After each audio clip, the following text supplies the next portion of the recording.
Somewhere around 2 in the afternoon, you disappear. Not from the desk. You're still there, laptop open, looking busy to anyone who walks past. But the real work stopped an hour ago, and you know it, and you stay anyway, because leaving would feel like theft. That's the quiet price you pay every day. Hours that count for nothing. Evenings that never quite become evenings. Rest that arrives already poisoned with guilt. You've tried to fix it with earlier alarms, stricter rules, better apps, harder self-talk. Each fix worked for a while, just long enough to make the collapse feel like your fault when it came. Here's a number that should bother you. The average office worker produces less than 3 hours of real work per day. Not 8, not 6, less than 3. You're going to find out your own number soon, and it will be lower than you expect. And stranger still, that low number will turn out to be the best news you've gotten in years. There are 5 things every employee is handed on their first day of work. 5 things that, if you work for yourself, nobody ever handed you. Their absence, not your discipline, is what keeps breaking your day. There's a wall that arrives, right on schedule, in the 3rd week of every serious attempt you've ever made, and the fact that nobody warned you it was coming is the reason you've never made it past. And there's a way to grow your workday so small it will feel insulting to try, yet it's the only one that works. None of this requires you to become a different person. It requires you to stop doing the one thing you've been taught to do, push harder, and start doing the thing nobody taught you. Build up slowly, the way an athlete builds strength. A real 10-hour day exists. The man who works it isn't gritting his teeth. He decided his day before he woke up, and he hasn't argued with a morning in months. That man is a few measured weeks away from where you're sitting. Start counting. Chapter 1, The Capacity Lie. You are not lazy. You have never been lazy. What you are is untrained, and nobody ever told you the difference. That distinction is not a comfort blanket. It is a diagnosis, and it changes the remedy completely. This chapter will show you why every one of your collapsed attempts at long, serious workdays failed for the exact same mechanical reason, why that reason has nothing to do with your character, and what becomes possible the moment you stop treating your working day as a test of willpower and start treating it as a trainable physical quantity. The 3-week funeral. You know the pattern because you have lived it. Monday, the alarm at 5. The perfect plan laid out the night before, that surge of certainty in your chest that this time is different, and Monday delivers. Tuesday holds. Then Thursday arrives, and you are staring at the screen at 2 in the afternoon with nothing left in your head. Not distracted, not unwilling, just empty. You push through on fumes. The weekend patches you up a little. Week 2 is a grind. And somewhere in week 3, there is no dramatic quitting scene. There is just a morning where you don't start. The plan dissolves quietly, and a month later, you build a new one. Every single time, you performed the same autopsy. You called it laziness, weak discipline, a character flaw. Maybe you told yourself you're just not one of those people who can grind. Now watch how absurd that verdict is in a different room. A man walks into a gym for the first time, loads 300 pounds onto the bench, and fails to lift it. Does anyone in that gym call him lazy? Does he go home whispering that he lacks discipline? No. Everyone understands instantly. He attempted a weight he never trained for. That grace exists everywhere in physical culture, and it exists nowhere in productivity culture. You attempted a 10-hour day from a standing start, failed by Thursday, and blamed your soul instead of your training history. Here is the real problem, named plainly. Work capacity is the number of hours of genuine output you can produce today and repeat tomorrow. Not hours at the desk, not hours with the laptop open, hours of actual work, and repeatable, because a heroic day you cannot reproduce is not capacity, it's a spasm. Your capacity right now is a specific, countable number, and I promise you it is smaller than the day you keep trying to force. You didn't fail the 10-hour day. You attempted a weight you never trained for. The price of the wrong diagnosis. Misdiagnose the problem and you repeat it forever because the wrong diagnosis prescribes the wrong cure. If you believe the issue is weak character, the fix is always more. more hype, more self-hatred, more extreme rules, a 5 a.m. alarm with sharper teeth. So the cycle runs on a monthly loop, and each failed sprint deposits fresh evidence into a file labeled "Proof I Can't Do This." The guilt compounds. Every restart begins from a deeper hole than the last, because now you're not just building a workday, you're arguing against your own accumulated case history. Run that loop for 5 years and look at the bill. Slower, less talented men pass you, not because they force harder than you, but because they built what you kept forcing. Their boring, sustained output stacked into businesses, audiences, bodies of work, while your brilliant sprints reset to zero 12 times a year. Your income stays chained to a capacity you believe is fixed, which means every ambition on your list stays a fantasy with a price tag you can't cover. And there is a darker exit from the loop than repetition: surrender. It rarely announces itself as surrender. It calls itself balance. It calls itself realistic expectations. It is learned helplessness wearing the costume of wisdom, and it is the most dangerous outcome of all because it ends the attempts entirely. So answer honestly, how many more Januaries are you willing to donate to the same collapse? What one pass through this book actually delivers. Let me tell you exactly what you walk away with the first time through, because vague promises are part of what broke you. First, a true measured baseline of your real working hours. Not a guess, not an aspiration, a 7-day recorded number you can build on.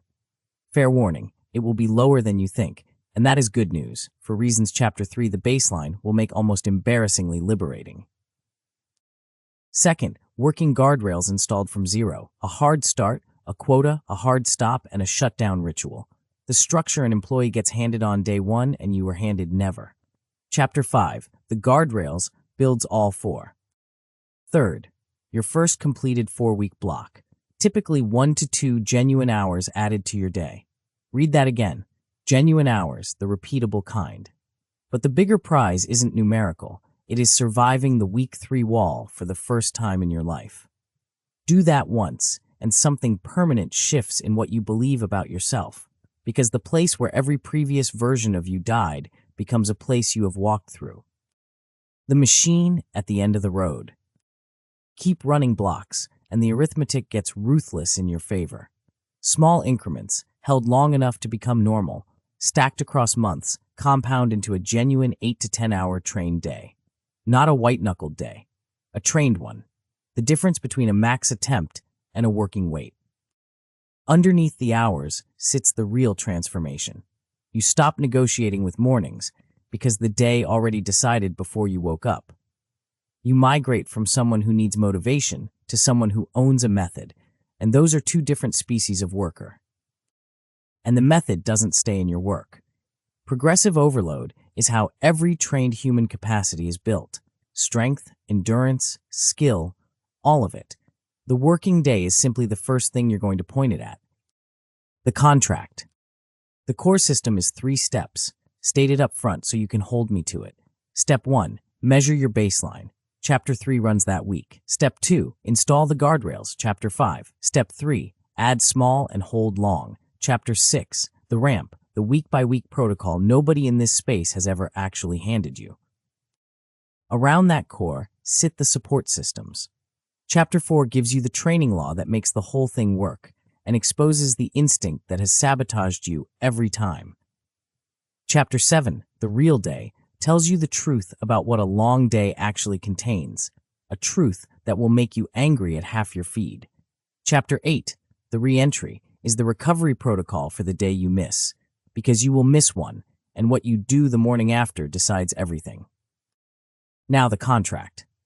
This is a program measured in months, not a motivational speech measured in minutes.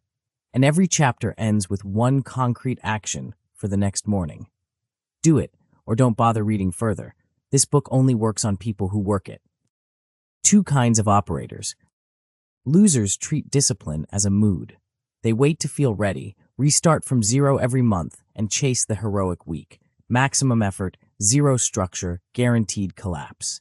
When it breaks, they audit their character instead of their training. Winners treat the day as a trained muscle. Counted, ramped, never negotiated. They choose boring repeatability over dramatic intensity because they understand the scoreboard. Winners collect weeks, losers collect Mondays. You can't force a 10-hour day. You can build one. Here is tomorrow morning's action, and it takes 30 seconds. Write down your honest guess of how many hours of genuine work you actually produce on a normal day. Not desk hours, real output hours. One number, written where you'll see it. Hold on to that number, because you are going to test it, and you are going to be wrong. But before we get to the measurement, you need to understand something about your situation that no productivity book has ever said out loud. It concerns the 5 things every employee is handed on their first day of work. 5 things you were handed none of. Until you see what's missing from your day, you will keep blaming the wrong culprit for what keeps breaking it. Before we continue, make sure to subscribe to Grow to the Top and activate notifications to receive more self-improvement tips that will supercharge your growth.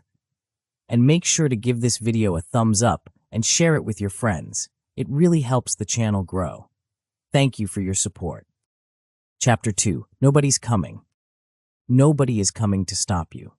Read that sentence again, because it sounds like freedom, and it is the trap.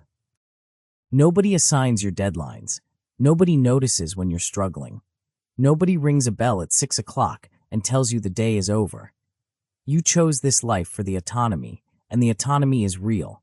But there is a hidden cost buried inside it that almost destroyed your working day.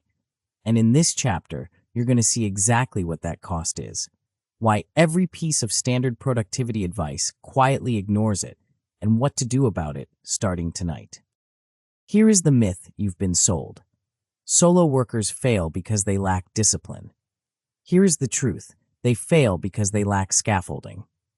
You didn't lose discipline when you went solo. You lost infrastructure, and then you blamed your character for the crash.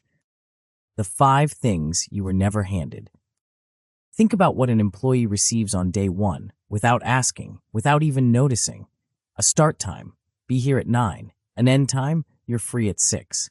A scope, this is your job and everything else is somebody else's job. A deadline, this is due Friday and it wasn't your idea. And a witness, a manager, a team, colleagues who see whether you showed up and what you produced. 5 rails. I call them the 5 missing rails because when you went independent, you were handed exactly 0 of them. Nobody sat you down and said, you are now responsible for manufacturing all 5 from scratch. And if you don't, your day will fall apart in ways that will feel like personal weakness. So the rails vanished silently. The day collapsed predictably, and you wrote the whole thing off as a discipline problem. The exact misdiagnosis Chapter 1 warned you about, now wearing structural clothes. Watch what happens to a day with no rails. There is always one more thing that could be better. One more outreach message, one more revision, one more improvement to the landing page. So the day never actually ends. It just fades into the evening, then follows you to bed. I call this the endless day, and here's the mechanism that makes it lethal. A day with no defined end is a day the mind never recovers from. Your brain cannot switch into genuine rest while the day is technically still open, so the recovery debt compounds night after night, and you show up each morning slightly more depleted than the last. That slow drain is one of the quiet engines behind the Thursday fog. Then there's the second monster, the one that lives specifically in your world. When income is tied directly to output, every hour not worked feels like money not earned. That evening walk? That's $100 you didn't make. That Sunday off? That's a client you didn't land. I call it the guilt clock, and it replaces the actual clock in your head. The result is the cruelest state an independent worker can live in. You never truly work, and you never truly rest. You just marinate in a permanent, low-grade guilt that poisons both. And here is why the internet's favorite advice, just set boundaries, is useless for you. A boundary implies a second party to negotiate against. An employee sets boundaries against a boss. But you are negotiating with yourself. And in that negotiation, you always lose because the guy on the other side of the table knows every one of your excuses and agrees with all of them. What the missing rails do to an actual week. This isn't abstract. It's 11 p.m., and you do a quick check of the dashboard. One glance becomes 90 minutes of half work, not real work, nothing shipped, just enough engagement to keep your brain in work mode past midnight. The next morning starts foggy, and you blame the fog on discipline. Wrong culprit. The culprit was a day with no end time, which meant 11 p.m. was still technically working hours. Or it's a paid dinner, a good one, and you're physically at the table, but the invoice pipeline is running in your head the entire time. The guilt clock doesn't care that you earned the evening. The hour off ends up costing you double. You got no recovery from it, and you enjoyed none of it. Or it's Sunday afternoon, laptop half open on the couch, family half attended, work half done. You lose the workday and the rest day in the same afternoon, and nobody at that house got the real you. Underneath all three scenes sits a layer people rarely name. You carry every decision alone. There's no colleague to absorb half the calls, no team to share the weight of a hard week. And no, get a co-founder is not the answer. You chose to work alone for good reasons. The answer is not another person. The answer is structure that does for you what coworkers do for employees. Structure is not a personality trait. It is infrastructure, and infrastructure can be built. The audit you run tonight. Here's your detection tool. Tonight, take a page and list the 5 rails: start time, end time, scope, deadline, witness. Next to each one, answer a single ruthless question. Who or what enforces this? If the honest answer is my mood, then that rail doesn't exist. Mark it missing. Most readers score 0 out of 5 on their first audit, and if that's you, good. You've just located the actual leak instead of flogging your character again. Now the fix. And this is where I have to stop you, because I know exactly what you're about to do. You're about to install all 5 rails this week in a blaze of motivation. Don't. That is the failed New Year attempt in disguise, the same all-at-once pattern that has already beaten you 4 times. You install rails one at a time, and you start with the one that pays the fastest, a declared end-of-day time. Tonight, write it down. Say it out loud. That single rail starts closing the endless day and quieting the guilt clock, because guilt during rest is a signal of missing structure, not missing hustle, and now the structure exists. One trick multiplies its power. Tell one real person your end time, a partner, a friend, a group chat. A borrowed witness is still a witness, and it converts a private intention into a small public fact. A few failure modes to watch for. You might wear isolation as a badge of honor, the lone wolf who needs nothing. Fix that by remembering the rails are your replacement colleagues, not training wheels. You might confuse availability with productivity, staying on 16 hours a day to feel serious about your business. Fix that by counting only output, a skill you're about to learn properly. And you might let income anxiety veto every rest hour. Run the math out loud. An unrested hour produces less than half the output of a rested one, which means the guilt clock isn't protecting your income. It's charging you for a loss. Here's what progress looks like. Good. Your day has a declared end, honored most days, and you get evenings where the laptop stays closed and the mind actually stops. Excellent. All 5 rails installed and honored for a month, and you can name your start, stop, scope, deadline, and witness without hesitating. Best. You stop envying employees entirely because your self-built structure is now stronger than any manager's. That's the line between the 2 kinds of operators here. Losers wait for pressure to appear. Winners build their own. You are becoming the builder. The number, waiting in the dark. So the picture has sharpened. Your collapses were never a character verdict, and now you know they weren't even a vague structure problem. They were 5 specific missing rails, and you've already begun installing the first one. But before you can build anything on top of those rails, before a single hour gets added to your day, there's a problem sitting in your notebook right now. That number you wrote down after Chapter 1, your honest guess of your real daily working hours, that number is lying to you. Not because you're dishonest, but because of a trick your own mind plays every single day, a trick so universal that an entire study of 2,000 workers exposed it in one brutal statistic. In the next chapter, you're going to put a stopwatch on the lie, and the number it reveals will be smaller than you fear and far more valuable than you expect. Chapter 3. The Baseline. 2,000 office workers, one standard 8-hour day. Researchers tracked how much of it was genuine productive work, not meetings about meetings, not inbox grooming, not scrolling with a straight face. The answer, 2 hours and 53 minutes. Sit with that. The 8-hour day, the one you've been measuring yourself against your entire working life, the one that made your output feel pathetic by comparison, is not 8 hours of work. It is under 3. The normal day you kept failing to triple does not exist. It never existed. It's a costume that offices wear. Which means every time you called yourself lazy, you were comparing your real number against everyone else's fake one. And when you attempted 10 hours from a standing start, you weren't attempting a hard day. You were attempting 3.5 times what the average professional actually produces. Of course it broke you. The bar wasn't heavy. It was absurd. This chapter hands you the one thing no other program in this space has ever demanded of you before promising you results, an honest starting number. Because here's the rule the entire book stands on. You can't train what you won't count. 7 days of truth. The instrument is called the measurement week, and it is deliberately, almost offensively simple. For 7 days, you change nothing about how you work. You don't optimize. You don't try harder. You don't perform. You do exactly one new thing.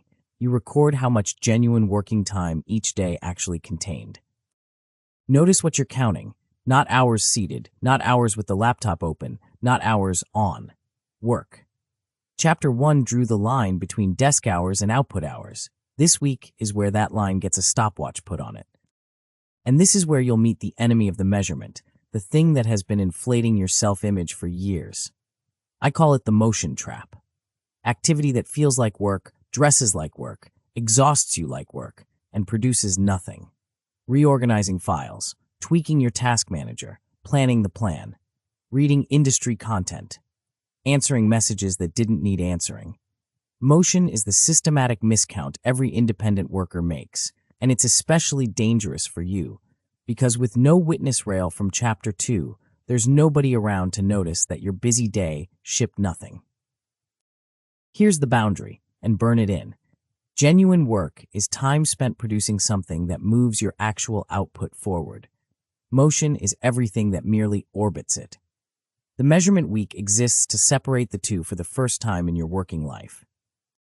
One more reframe before you start, because your ego is going to need it.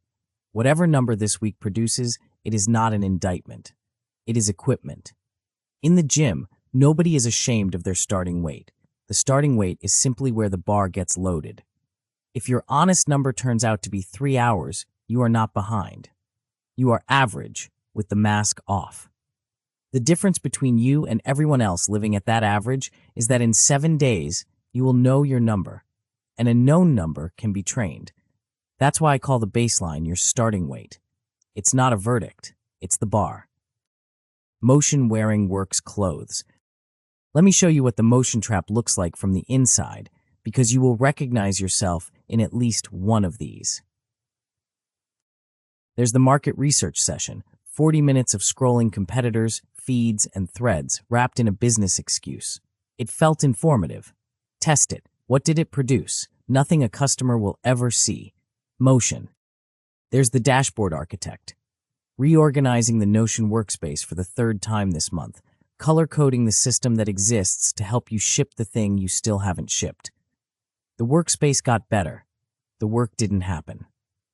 Contrast that with a man you'll meet properly later in this book, Anthony Trollope, who kept a watch on his desk and a word count in front of him and wrote 47 novels around a full-time job. No dashboard. A watch and a number. The tool was 30 seconds of overhead. Everything else was output. And there's the call that counted double, the client call you logged in your head as serious, deep work. It ran an hour. It felt substantive. It produced no deliverable, no decision, no artifact. Then at the end of the week, you wondered where the output went. It went into hours that were counted twice, once as time spent, once as work done, when only one of those was true. The 30-second method. So how do you actually run the week? First, the detection tool, a single diagnostic question I call the what counts test.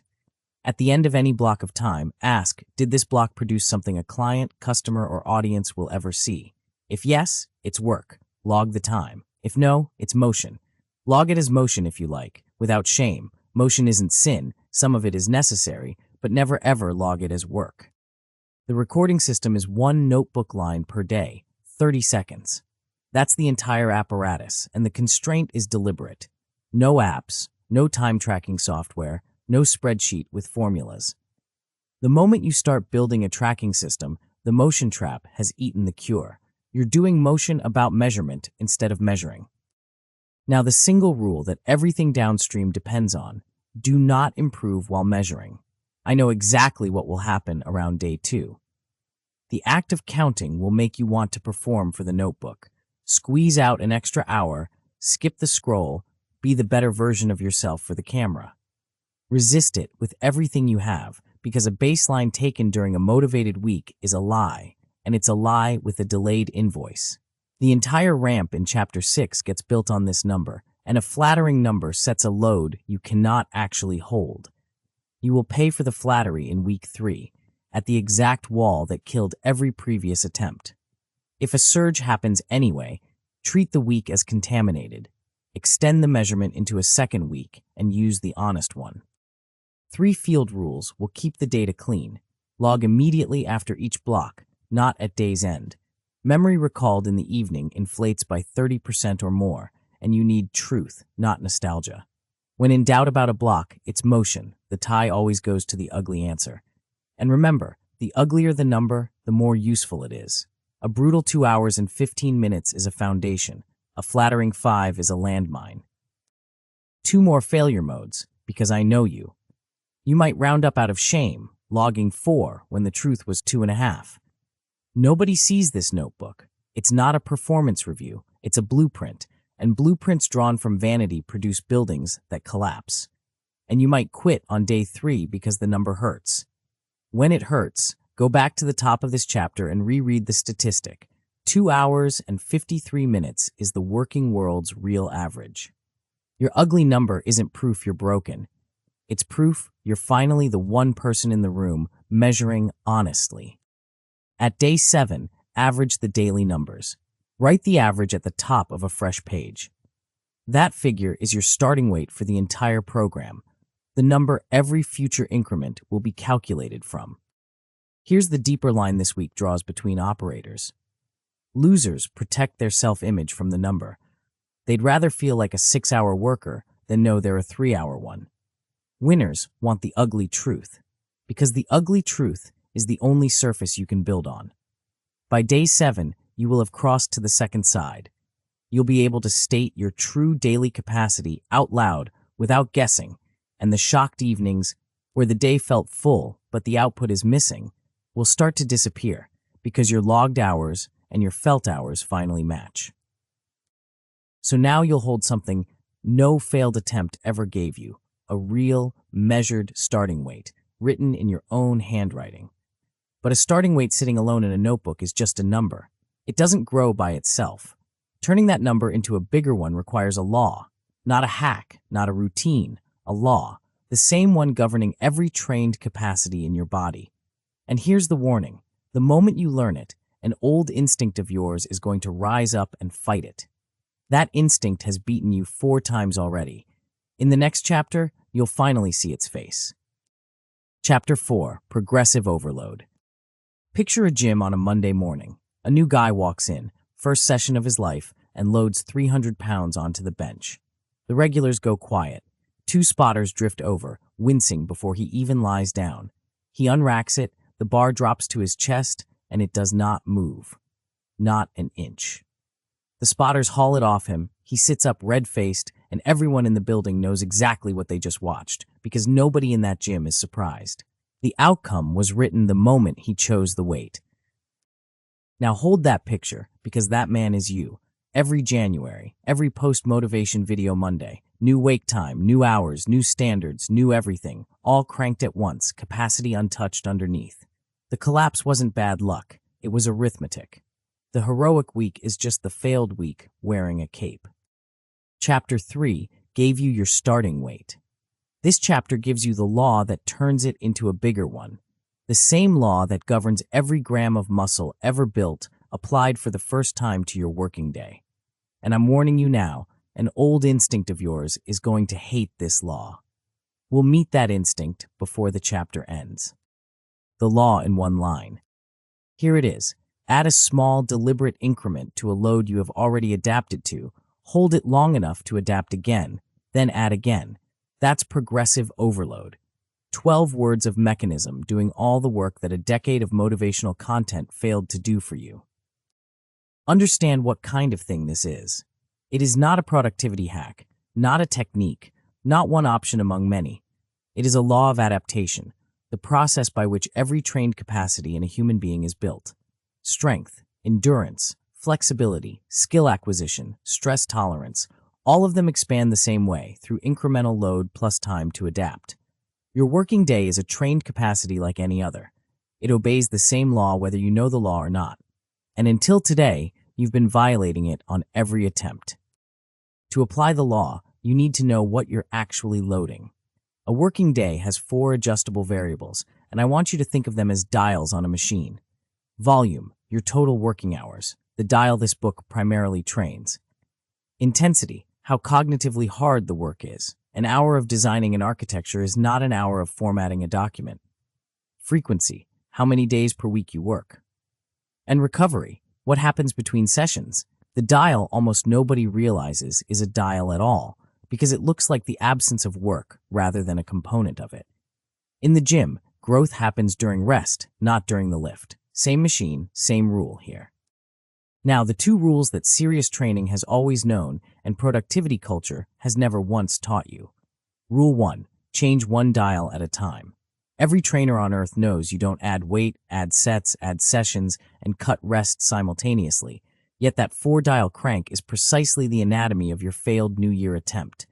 When everything changes at once, the system can't adapt to anything, and you can't even diagnose what broke. Rule 2, the deload. Every serious lifting program builds in planned weeks of reduced load, on purpose, on the calendar, not as punishment, but as the phase where adaptation consolidates. Find me one productivity system that schedules planned reductions. You won't. That absence is not a small oversight. It's one of the structural reasons the entire genre produces crashes. Which brings us to the instinct I promised you'd meet. When you sit down to choose your first increment, a voice inside you is going to demand 3 hours. 30 minutes will feel pathetic to it. Insulting even. Listen carefully. That voice is the thing that has beaten you 4 times already. It is the day one hero loading 300 pounds, back for another try. So here is the counterintuitive standard this book holds you to, and I've given it a name so you can't dodge it, the insulting increment. Your increment must be small enough to slightly embarrass you. That discomfort is not a flaw in the plan. It is the confirmation the plan is right. 4 dials, 3 wrecks. Watch the dials misused and you'll see wreckage you recognize. The New Year quadruple. New 5 a.m. wake time, 4 extra hours, a brand new project at maximum standards, weekends added in. All 4 dials cranked in a single week. Dead by week 3, and worse, undiagnosable, because with 4 variables moving, the crash has no readable cause, so the only explanation left standing is I'm weak. The creator who doubles output. Posts go from 4 a week to 8. Volume dial cranked, but nobody told him intensity is a finite budget, so quality quietly collapses. Twice the posts, half the craft, an audience shrinking while the effort grows. He turned 1 dial up and another dial silently turned itself down. And the student's stolen hours, 3 extra study hours funded by 3 subtracted sleep hours. He believes he turned up volume. What he actually did was turn down recovery to buy volume, paying for 1 dial with another, and since recovery is what converts hours into retention, he lost both. Hours bought with sleep are counterfeit currency. They always bounce, and the bank calls the loan in week 3. Running the law. The detection tool is one question. Ask before any change to your working day, which dial am I turning? I call it name the dial. If you can name it, volume plus 30 minutes, you are training. If you can't, you're not training, you're flailing, and flailing with more effort is still flailing. The protocol has 3 parts. First, 1 dial per block, and volume comes first, always. You expand total hours before you touch intensity, because intensity only stacks safely on a volume base that already holds. Second, schedule the deload in advance, on the calendar, before motivation gets a vote, because when the deload week arrives, motivation will call it quitting, and a pre-made decision is the only thing that outvotes a mood. Third, and this may be the most important sentence in the chapter, expect nothing during the hard week. Adaptation shows up after the load, not during it. While you're carrying the new increment, you will feel worse, not better. And that is precisely the moment where everyone quits, 1 week before the payoff would have arrived. Feeling bad during load is not evidence of failure. It is the sensation of adaptation being purchased. Some calibration rules for the notebook you're already keeping. Your planned increment, cut in half, is probably still too big. If an increment excites you, it's too large. If it slightly embarrasses you, it's right. And write the dial you're turning at the top of the week's page. 1 word, total clarity, no ambiguity for future you to exploit. Now the traps. When 30 minutes feels pathetic, run the arithmetic that your ego refuses to run. 30 minutes held for 6 months compounds into more than 60 hours a month of new permanent capacity. 3 hours held for 2 weeks compounds into nothing. You've done that experiment 4 times and own the results. When you're tempted to move 2 dials in 1 week, more hours and harder work, remember that the word at the top of the page is a contract. If a second dial moves, you've left the program. And when the deload feels like failure, translate it back into gym language you already accept without argument. The deload is where the gains consolidate. Skipping it is how lifters stall and how workers crash. Finally, judge nothing midweek. Mark the calendar and evaluate at the block's end measurement, because adaptation is invisible right up until the moment it isn't. Here's the dividing line, one more time, in dial language. Losers chase the heroic week. Maximum load, every dial, straight to the wall. Winners collect boring, repeatable weeks. Increment, hold, adapt, increment, and their boring weeks compound while the heroic ones reset to 0. Boring is not the absence of ambition. Boring is what ambition looks like when it finally learns physics. So now you hold the law, the 4 dials, the 2 rules, and the insulting increment. You might think you're ready to start adding time. You are not, and thank God you're reading this before you tried. Because overload applied to an unstructured day doesn't build capacity, it just accelerates the collapse. Before you add a single minute, your day needs something built around it. 4 structures to be exact, and right now you have none of them. The next chapter builds all 4, and it opens with a man, a pocket watch, and a number so relentless it produced 47 novels around a full-time job. Chapter 5, The Guardrails. 5:30 in the morning, London, the 1860s. A man sits down at his desk and places a pocket watch in front of him. The rule is fixed, 250 words every 15 minutes. Not write until inspired, not see how it flows. 1,000 words an hour, 3 hours straight.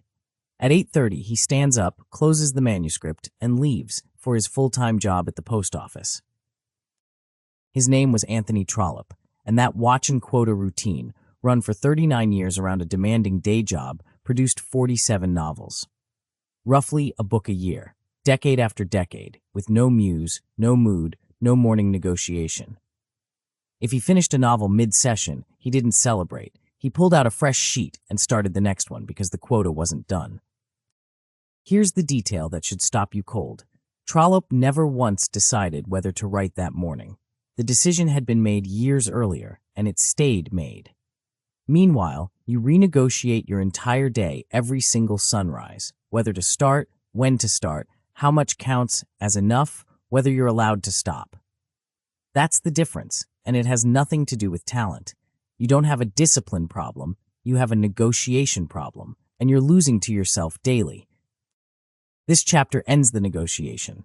It installs 4 structures around your day, and until all 4 exist, you are forbidden from adding a single minute of load. The 4 structures, and the rule beneath them. The first structure is the hard start, a fixed time, every working day when the first block of real work begins. Not when you wake up, when the work starts. Before the email, before any decision, before the story about what kind of day this is going to be. And here's the mechanism that makes it powerful. Resistance is slow to wake. In the first minutes of your working morning, the internal lawyer who argues for delay hasn't shown up to court yet. Starting at a fixed time isn't discipline, it's cheating. You're sneaking past the resistance while it's still asleep. This is the missing start time rail from Chapter 2, finally manufactured. The second is the quota, your day's output decided in advance as a number. Pages, calls, features, deliverables, whatever your work produces, quantified. The quota's job is to remove the daily vote. Trollope's 250 per quarter hour worked precisely because his mood never got a ballot. The number had already ruled. When you set a quota, you make the decision once on a strong day, and then every week morning simply inherits it.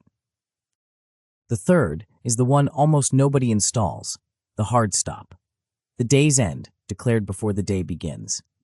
You already installed a rough version in Chapter 2, now it gets teeth, and here's the part that will feel wrong. The hard stop must be honored, especially on good days. Your instinct says ride the momentum, and Chapter 4 already showed you what your instincts are worth.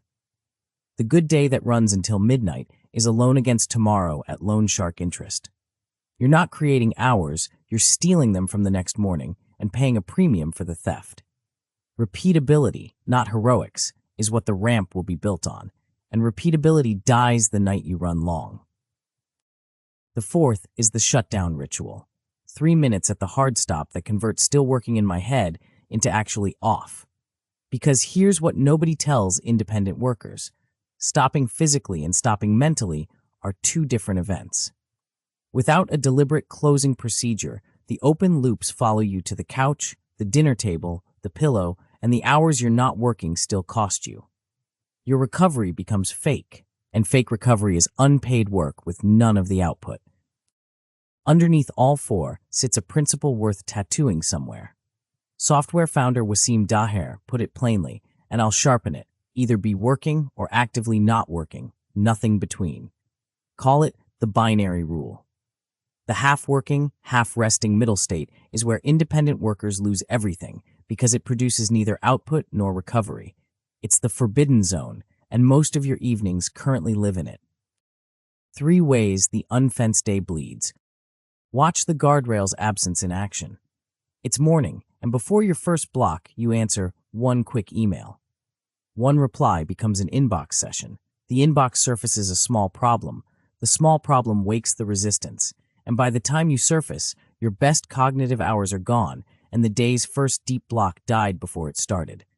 That's a missing hard start. The day's opening got decided by whoever emailed you last night. Or it's a great day. Flow, momentum, everything clicking, so you ride it until 12:40 a.m. It felt like winning. Then Wednesday arrives hollow and Thursday worse, and the 2-day crater swallows more hours than the late night produced. You didn't have a great day. You had one day cannibalized too. Or it's an evening with your partner, laptop half open on the couch, screen glowing, attention split between a conversation and a document, doing justice to neither. The binary rule violated in its purest form. The work got a fraction of you, the person got a fraction of you, and at the end of the evening, nobody got anything whole. Resting badly and working worse simultaneously. Installing the fence tonight. Your detection tool is a single brutal diagnostic I call the good day test. Can you stop on a great day? If the answer is no, your structure isn't real. It's a suggestion that momentum overrules whenever it feels like it. Run the audit on your last 5 working days. How many had a declared start, a declared quota, a declared end? For most readers, the honest count is 0, and now you know exactly why the day keeps sprawling. The installation happens tonight, on paper. Write your hard start time, write your daily quota, write your hard stop time. 1 line each, spoken out loud, the same borrowed witness logic from Chapter 2, aimed inward. Then script your shutdown ritual, 3 minutes in a fixed order. Close the open loops by writing down anything unfinished, write tomorrow's first task, and say a closing line out loud, something as plain as "the day is done." Same words, same order, every day. Repetition is what teaches your brain that the phrase means off. Sequencing matters. Install all 4 on paper tonight, then practice them during the ramp's first week. This chapter is the pre-ramp checklist. The fence goes up before the load goes on. A few calibration rules. The hard start beats the alarm clock.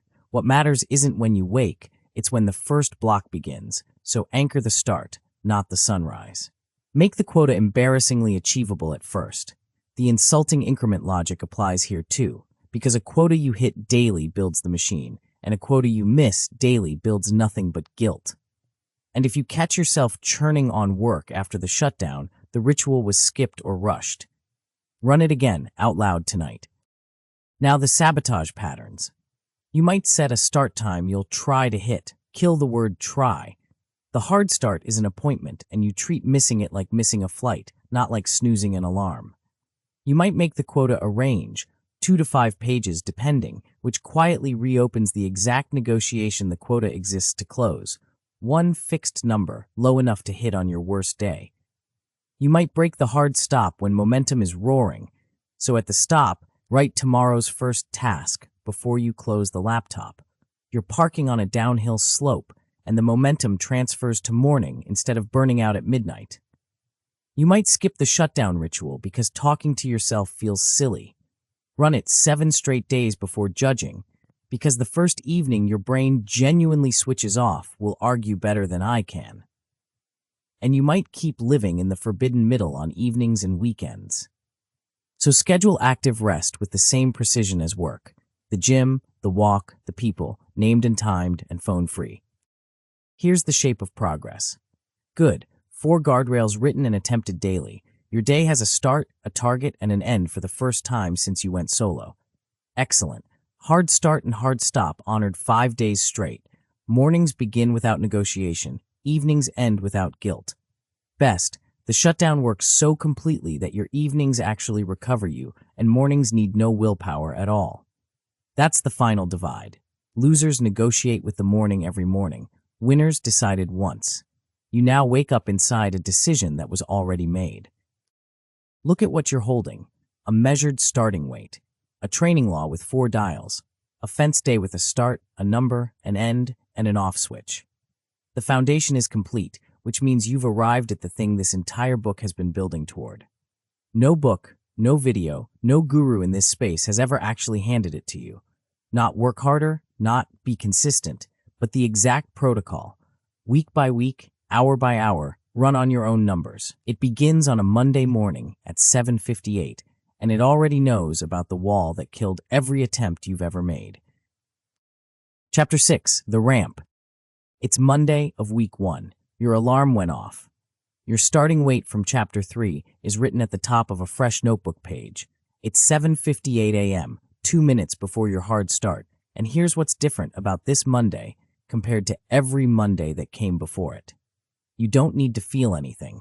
No surge of certainty, no pep talk, no pacing around the kitchen summoning intensity. The block already decided what today is. You just execute it. You've started this journey at least 4 times. This is the first time you've started it with a formula instead of a feeling, and that distinction is the entire chapter. Motivation starts programs. Formulas finish them. So here it is, the thing this whole book has been building toward. The ramp. Anatomy of a block. The ramp runs in a repeating 4-week unit I call the block, and its 4 weeks have 4 different jobs. Hold, increment, wall, consolidation. Before we walk through them, understand what makes this different from every schedule you've ever downloaded. This is not a fixed timetable handed down from someone else's life. It's a formula that runs on your own measured baseline. If your starting weight is 2.5 hours, your block is built on 2.5. If it's 4, it's built on 4. Nobody else's numbers appear anywhere in it. Week 1 is hold week, and your ego is going to hate it, so let me defend it in advance. The instruction: match your measured baseline exactly every working day, on schedule, inside the guardrails. Add nothing. That's it, you'll say? Just do what I already do? No, and here's the trap in that sentence. Your baseline is an average of a chaotic week, a 5-hour Tuesday, a 90-minute Thursday, a dead Friday. You have almost certainly never produced your true baseline 5 days running, on schedule, at a fixed start time. Hold week is where lifting your actual starting weight with proper form happens for the first time. The goal is not more. The goal is repeatable, because everything you'll ever stack comes down on top of this week's foundation. Week 2 is the increment. You add the insulting increment from Chapter 4. For most readers, 30 to 45 minutes, calculated from your number, not your ambition. And this week comes with one absolute command: protect the hard start and hard stop with your life. Here's why that matters diagnostically. If week 2 collapses, it is a structure failure, not a capacity failure. The increment is too small to break any human being. Only a leaking guardrail can sink this week. Know that in advance, and a bad Tuesday points you at the fence, not at your character. Week 3. Stop and read slowly, because this is the week where all 4 of your previous attempts died. I call it the Week 3 wall, and I'm naming it now before you get there, because naming it is the entire weapon. Somewhere in this week, maybe Tuesday, maybe Thursday, the fog will roll in. The work will feel heavier than it did last week at the same load. Your brain will offer you a conclusion that sounds perfectly reasonable. This isn't working. The gains were fake. I'm burning out. Every previous attempt, you believed that voice because nobody had warned you it was coming. Now you've been warned. The wall is not a malfunction. It's the accumulated cost of adaptation arriving on schedule. The exact expect nothing during the hard week phenomenon Chapter 4 predicted, hitting on its predicted date. The instruction for Week 3 is brutally simple. Do not add. Hold the Week 2 load. Change nothing. Survive. And know this: holding the wall once does something to a man that no motivational content ever will, because the place where you always died becomes a place you've walked through with your own legs. Week 4 is the consolidation. The fog lifts, earlier than you expect, usually, and you add the second increment and hold it. Then you close the block the same way you open this book's program, with a measurement, run exactly like Chapter 3's week. Average the days, write the new number under the old one. That moment, seeing the number move on paper in your own handwriting, is worth more than 100 motivational videos, because it's the first objective proof you've ever held that your capacity is not fixed. Then you repeat. A new block, built on the new baseline. Understand the honest arithmetic. 4 weeks is one block, not the transformation. The road from a 3-hour baseline to a genuine 8 to 10-hour train day runs through multiple blocks across multiple months, and anyone promising you the full journey in a fortnight is not selling you the destination. They're selling you the crash. Your 4 corpses autopsied. Now take the block and lay it over your own history, because your past failures suddenly become legible. The January attempt, you skipped hold week entirely and launched at plus 3 hours, which means you loaded a week 5 weight onto a week 1 structure. It never had a chance, and the failure told you nothing about your character and everything about your sequencing. The post-motivation video attempt, you actually ran 2 strong weeks, genuinely strong, then hit the unnamed wall in week 3, and with no map, you read the fog as proof the whole thing had been fake all along. You quit inside the 1 week where quitting costs the most, days before the adaptation would have paid out. The quiet attempt nobody knew about, no measurement, no increment, no end date, just a private vow to work more. That's not a program, that's a wish, and wishes don't survive contact with a Tuesday. See the pattern? Every attempt died at a wall you can now see coming on a calendar with a date. The difference this time is not effort, it's a map. Reading the block like a coach. Once you're inside the ramp, your job is diagnosis, and the master rule is this: read the week, not the mood. The same bad feeling means 3 different things depending on when it arrives. A collapse in week 2 means a broken guardrail. Find the leak and repair it. Your capacity is fine. A struggle in week 3 means adaptation working exactly as designed. Hold, change nothing, survive. A flatline at the week 4 measurement means the increment was too big. Have it next block and run again. One symptom, 3 dates, 3 completely different prescriptions. The daily mechanics stay as light as ever. 1 notebook line against the week's target. 30 seconds, same as the measurement week. And judge nothing midweek. The block gets judged once at the measurement and only the block. 3 field rules for the road. Week 3, feeling terrible is the program working. Week 2, feeling terrible is a guardrail leaking. Memorize the difference. Circle the wall on a physical calendar before you start because a named enemy with a date is half beaten before you meet it. And when in doubt, hold. Holding never killed a block, while premature adding killed all 4 of yours. The sabotage patterns, so you see them coming. You might add hours in week 1 because holding feels too easy. Remember what hold week actually tests before you touch more. You might size the increment by ambition, run the formula, then have your instinct. The insulting increment is the one that survives week 3. You might skip the week 4 remeasurement because you can feel the progress. Feelings inflate, notebooks don't, and the visible number is the fuel that starts block 2. And you might sprint into the next block without consolidating. Hold the new load a full week first, because consolidation is where a gain stops being borrowed and becomes yours. Where does this lead? 1 block completed, and your measured baseline is higher than the one you started with. Proof in your own handwriting. 3 consecutive blocks with a deload folded in, and your trailing hours are up 40 to 60%, while week 3 has lost its ability to frighten you. And eventually, the best level. The block stops being a program you follow and becomes simply how you operate. The line between the 2 kinds of workers was always drawn at this wall. Losers quit there because nobody told them it had a name. Winners hold the load through it once and are never the same. You now stand on the winner's side of the map. But before you run your first block, there's a question you haven't asked yet, and it's about to become urgent. You know how to add hours, but do you know what those hours are supposed to contain? Because the loudest voices in your feed are lying to you about what a long day actually holds. And the biggest voice of all has been contradicting himself about it, in public, on the record. 2 statements, months apart, that cannot both be meant for you. In the next chapter, you'll see both quotes side by side, and the resolution will change how you build every hour you're about to add. Chapter 7, The Real Day. November 2024. Alex Hormozy, one of the loudest voices in your feed on the subject of work, tells his audience that 8 hours a day, 7 days a week, beats 12 hours across 5.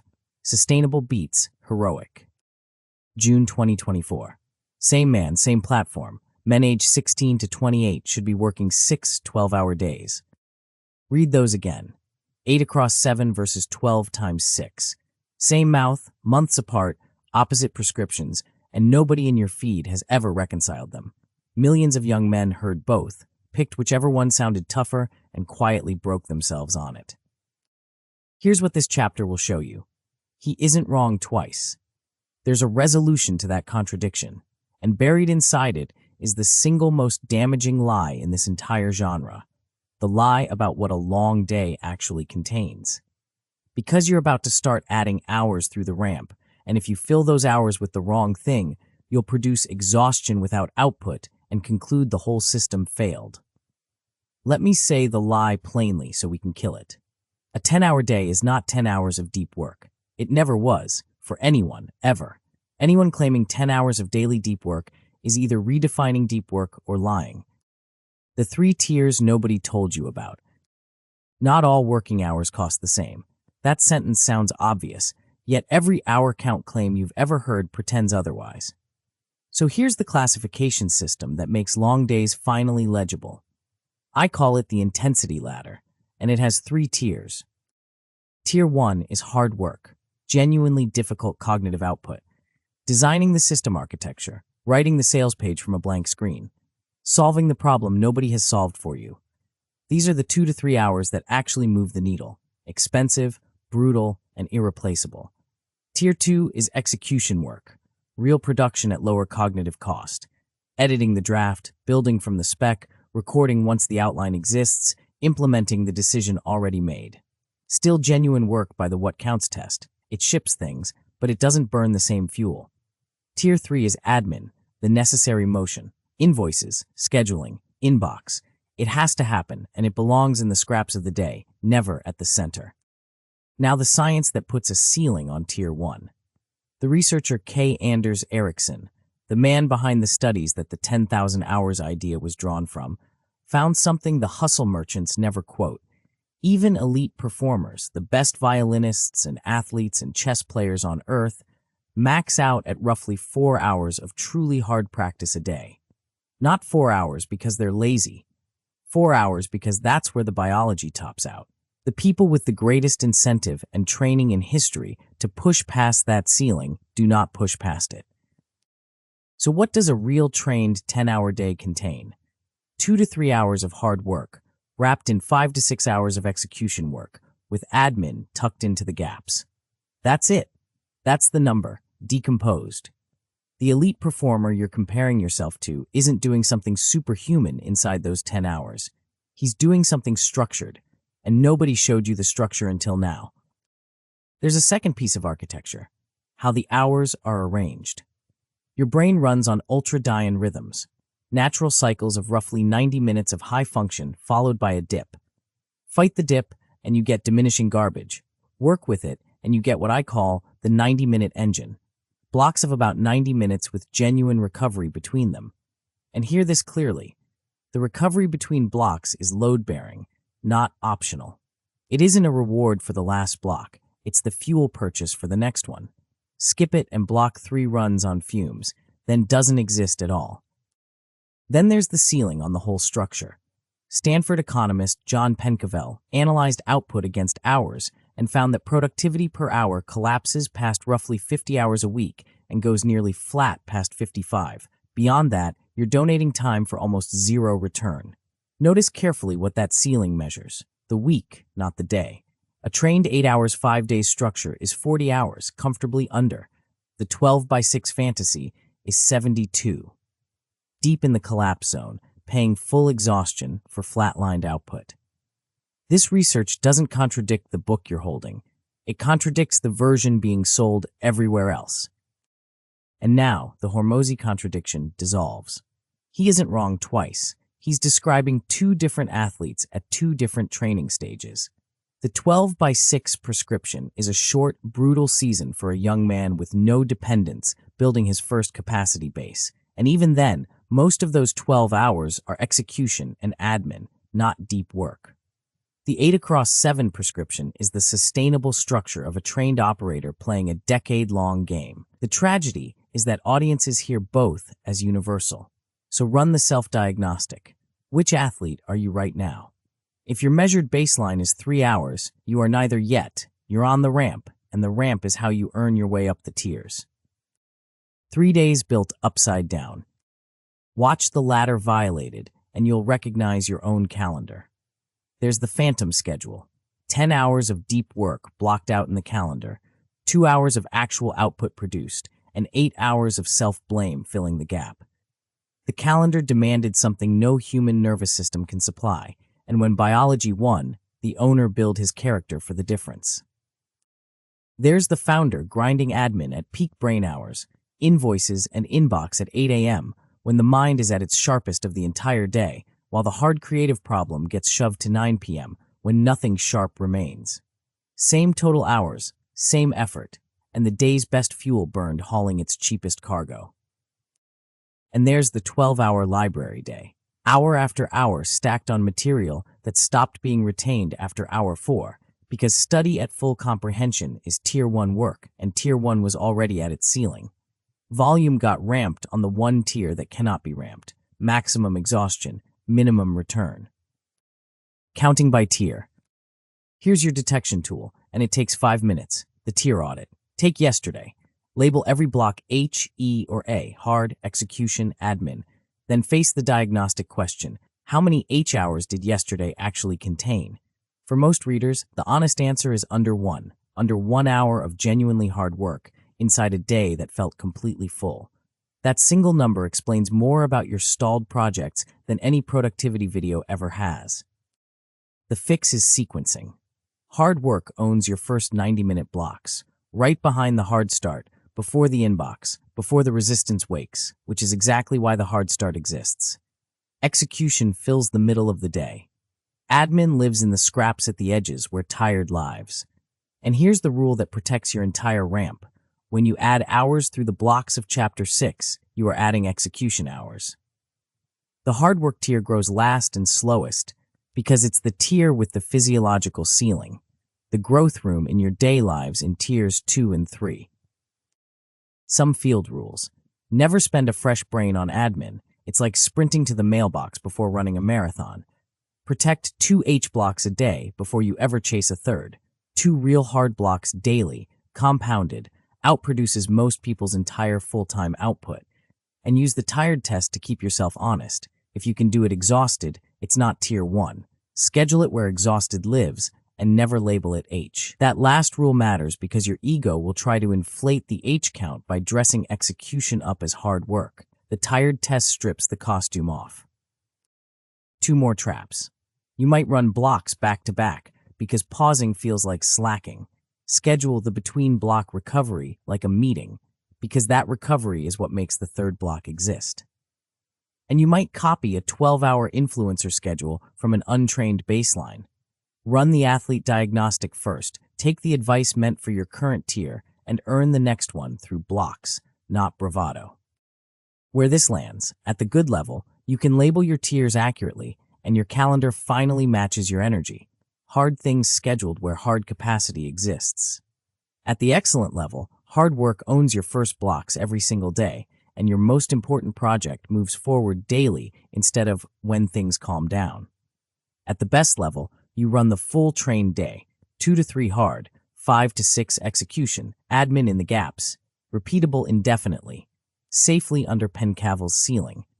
The dividing line by now should be familiar in shape. Losers count hours, winners count hours by tier. And your 2 protected H blocks will quietly outproduce other people's entire weeks. Step back and look at the machine. A measured baseline, a law, guardrails, a ramp, and now a blueprint for what the hours contain. It's nearly complete. Nearly.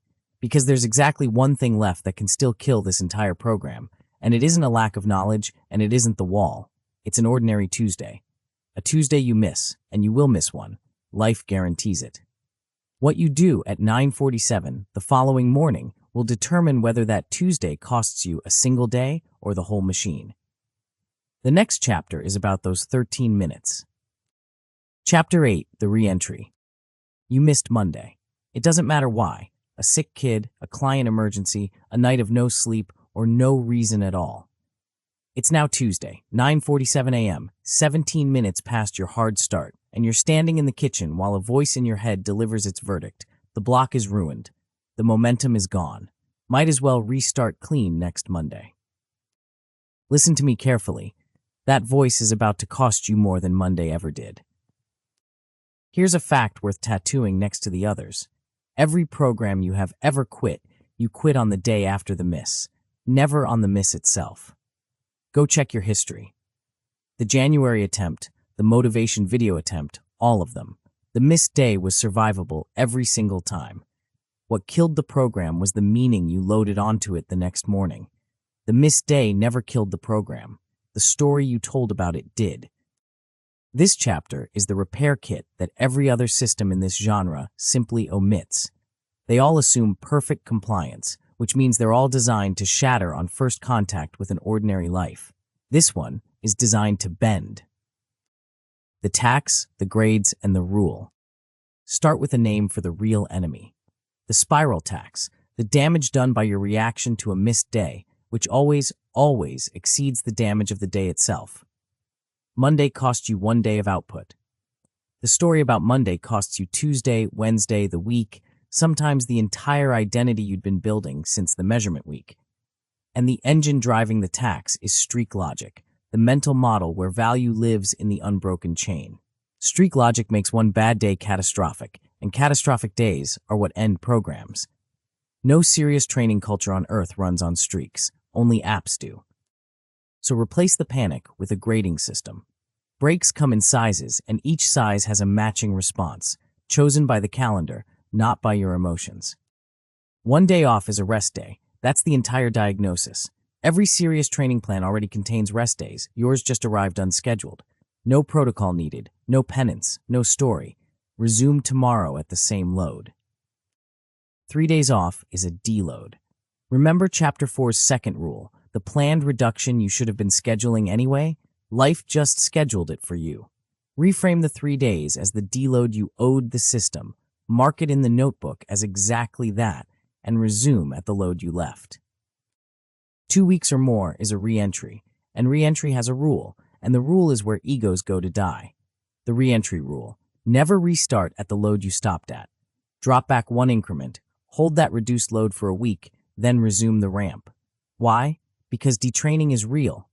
Take 2 weeks off the bench press and your working weight drops. Every lifter accepts this without argument. Work capacity detrains the same way, and pretending otherwise is how you engineer the second collapse. You return at your peak load, your detrained system buckles, and now you've got a failure on top of a break. The exact combination the spiral tax feeds on. One more piece completes the kit, and it's not about breaks. It's about reading your own body mid-ramp, because I feel terrible is not a diagnosis. There are 3 distinct signals, and they demand 3 opposite responses. Fatigue. You're tired, but you recover overnight, expected under load, push through. Overreach. Your output has been falling for several days at a held load, and mornings aren't refilling the tank. Back off one increment and let the system catch up. Burnout. Dread when you approach the desk. Cynicism about the work itself, and nothing recovering no matter how you rest. Stop the ramp entirely, hold your baseline, and rebuild the guardrails.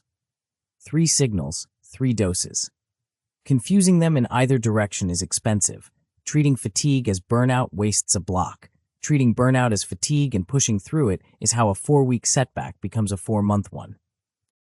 And finally, fire your scoreboard. The streak gets replaced by the trailing average, your rolling 4-week average of genuine daily hours, updated weekly from the notebook you already keep. Watch what this metric does that the streak can't. Miss a Monday, and the streak reads 0, total annihilation. Miss the same Monday, and the trailing average dips by a rounding error, then keeps climbing. The average forgives what the streak never will, and forgiveness, mathematically built in, is what keeps a program alive across the months this journey actually takes. How good runs actually die. Look at the kill patterns, because you'll meet them. There's the sick week that ended a 2-month run. The flu takes 5 days, completely outside anyone's control, and then the restart at full load takes the next 2 months. The illness was an event. The second collapse was a decision. The re-entry rule would have priced the whole episode at 1 drop-back week. There's the "I'll restart Monday" that became 3 weeks. Wednesday's miss gets deferred to Monday because Monday feels cleaner. Then Monday arrives imperfect and defers to the next Monday. That's not scheduling. That's the spiral wearing scheduling's clothes, and it's streak logic's favorite disguise. If the chain must be perfect, only a perfect day qualifies as a starting point, and perfect days never come. And there's the streak app at 0, 47 days, then 1 miss, and the screen shows a number that feels like a funeral. The habit was working, it was earning you money, and it died, not of anything real, but of a number on a screen. You abandoned a functioning system because the scoreboard hurt. That is streak logic's true cost, and it's why the trailing average isn't a nicety, it's armor. Running the repair kit. The protocol is mechanical on purpose because the day you need it, you won't be thinking straight. First, grade the break by its length, rest day, deload, or re-entry, and run the matching response, not the emotional one. The calendar decides. Your feelings don't get a vote, which by now you'll recognize as this book's oldest move. Second, update the trailing average weekly and judge nothing daily. The block-level judgment discipline from Chapter 6, now extended across months. Third, and this is the input side nobody in productivity culture wants to discuss, the physical foundation becomes non-negotiable. Consider Haruki Murakami, one of the most prolific serious novelists alive. His working routine has been identical for decades. Up at 4 a.m., 5 to 6 hours of writing, then a 10-kilometer run or a 1,500-meter swim. Every working day. and he says plainly that the physical training is what makes the mental volume sustainable. The run isn't a hobby bolted onto the writing, it's part of the writing's engine. Sleep, training, and daylight are inputs to capacity, not competitors with it. Every hour you steal from them to protect work hours is a counterfeit hour, and Chapter 4 already told you when counterfeit hours bounce. Week 3, with interest. 3 field rules for your notebook. Never miss twice for the same reason. 1 miss is life, but 2 identical misses is a broken guardrail, and guardrails get repaired, not mourned. Pre-write your re-entry plan now while you're strong. Literally a few lines. If I miss 2+ weeks, I drop back 1 increment, hold 7 days, resume, because the day you need it, you'll be too rattled to design it. And executing a pre-made plan requires no judgment at exactly the moment you have none. And when the week 3 fog tempts you to declare burnout, run the 3 signals diagnostic before deciding anything. If it recovers overnight, it's fatigue, and fatigue at the wall is the program working on schedule. Here's what mastery of this chapter looks like. Good. A missed day costs you 1 day. You resume the next morning with no restart ritual, no new plan, no waiting for a Monday. Excellent. You self-diagnose the 3 signals accurately and dose the response, and your notebook shows deliberate dropbacks and clean resumptions instead of crash and restart craters. Best. Breaks become planned deloads you schedule before life forces them, and your comebacks run faster than other people's first attempts. The final dividing line of the training chapters. Losers measure themselves by their worst day. Winners measure the trailing average. And your average hasn't stopped climbing since the day you started counting it. Step back and look at what you now hold. The measure, the guardrails, the law, the ramp, the real day, and now the repair kit that makes the whole thing survivable across an actual human life. The machine is complete, every part built, every failure mode mapped. Which leaves exactly one question. It's been sitting quietly underneath every notebook line since the measurement week, and it changes everything about what you just built. What was the number ever actually for? Because if the answer is just more hours, you've badly underpriced what happened to you across these chapters. The final chapter answers it and hands you the one thing this machine was secretly building all along. Chapter 9, Own the Method. So, what was the number ever actually for? You picked up this book to work longer days. Fair enough. But if all you take from these pages is a bigger hour count, you'll have walked out of a bank vault holding a single coin. Because somewhere between the measurement week and the repair kit, something changed that matters far more than the number in your notebook. And this final chapter exists to make sure you leave knowing exactly what it is, and knowing that it's yours for life. First, let's fold the whole machine into something you can carry in your head. The system on one page. The core is 3 moves, and you should be able to recite them from memory. Measure your baseline, the 7-day truth week that hands you a starting weight instead of a fantasy. Install the guardrails, hard start, quota, hard stop, shutdown ritual, the fence that ends the daily negotiation.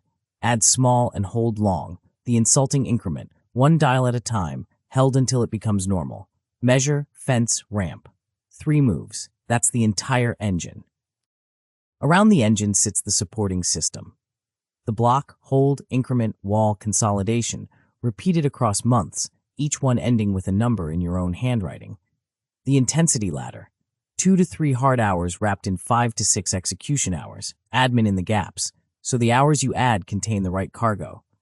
And the repair kit, the re-entry rule, the 3 signals, the trailing average, so that a flu, a chaos week, or a missed Tuesday costs you days instead of months.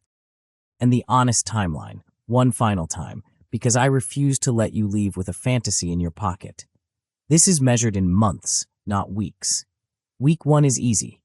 Week 3 is where it dies, except now it won't, because you've seen the wall's face and circled its date.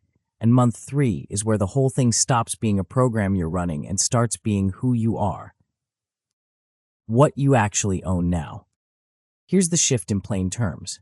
You now own a formula that runs on your numbers, forever. Not my numbers, not an influencer schedule, not a template. Yours. No guru required, no motivation required, no permission required. And ownership of this kind has a property that almost nothing else you can acquire has.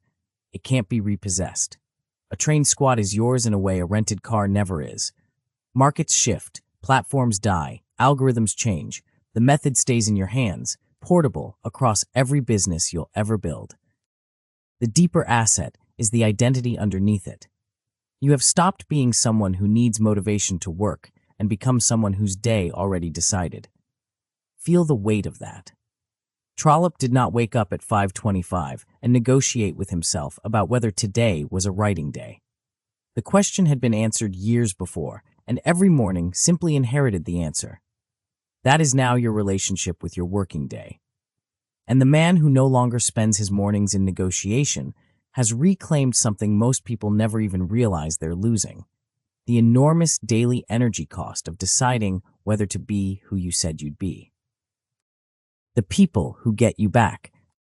Nobody buys a productivity book for their relationships, but look at what you've actually built. The hard stop means your day ends on time, which means your evenings belong entirely to the people in them, not to a day that never learned to close. The shutdown ritual means you arrive at dinner with your head, not just your body.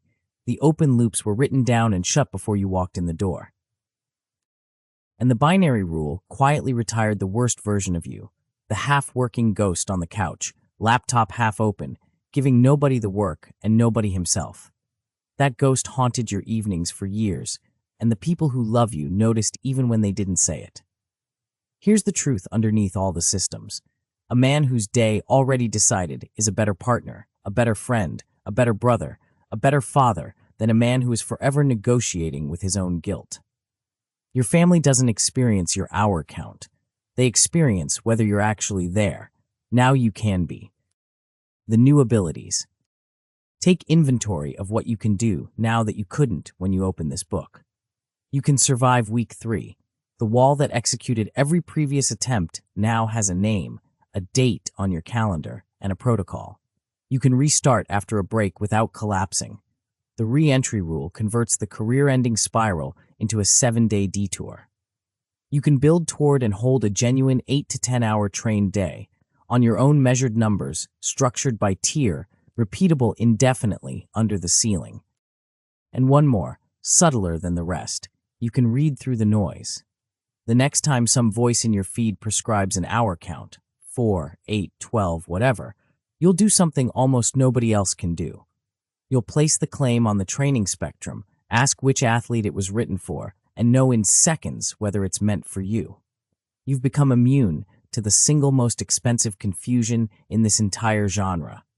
That immunity alone was worth the book. The machine that runs itself.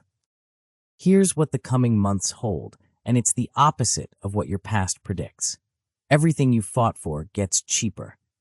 The guardrails automate. What took real willpower in month 1 becomes furniture by month 4.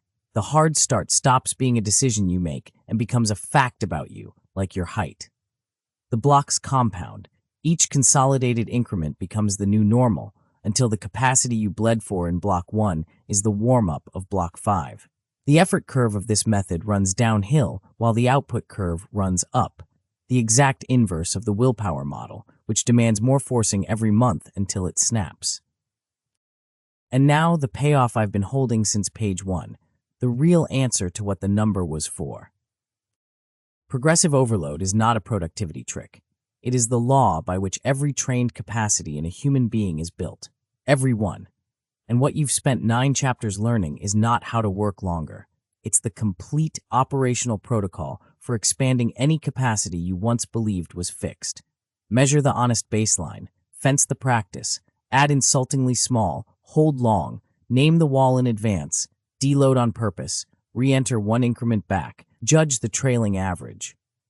Read that sequence again. Notice there's nothing about work in it, a skill, a language, a body, a business, a craft. The next hard thing, and the one after that, for the rest of your life. You now own the method. The working day was simply the first thing you pointed it at. Most people go to their graves believing their capacities are verdicts. You now know their baselines. That is the coin versus the vault. tomorrow at first light. Which brings us to the only thing left, tomorrow morning. Start the measurement week. 1 notebook, 1 line per day, 7 days, change nothing. Do not optimize, do not improve, do not perform for the page, just count. That's the entire assignment, and it's deliberately unheroic because you already know what heroic assignments produce. 7 days from now, you'll hold the one thing no failed attempt ever gave you, a real starting weight. An honest number in your own handwriting that the entire machine builds upward from. Every block, every increment, every future version of your working day traces back to that first modest page. And now the story we opened with, closed. You walked into the gym, loaded 300 pounds onto the bar on day 1, and when it didn't move, you called yourself lazy. You carried that verdict for years, through every collapsed January, every Thursday fog, every quiet week 3 surrender. That story ends today, and here is its true ending. You never failed. You never trained. There's a universe of difference between those 2 sentences, and you now live in the second one. With the program in your hands. The ramp is written, the wall is named, the repair kit is packed. Every variable in this entire system has been measured, fenced, or protocol-ed, except one. Tomorrow morning. Winners start with a notebook and an honest number. Losers start with a fantasy and a 5 a.m. alarm. You've been the second man 4 times. Choose your Monday. The day already decided. Now go live inside the decision.